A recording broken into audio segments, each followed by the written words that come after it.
All right, we're gonna go steep downhill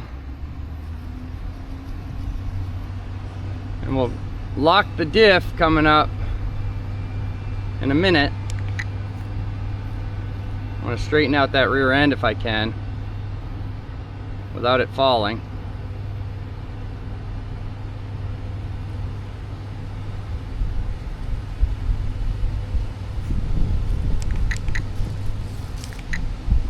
And then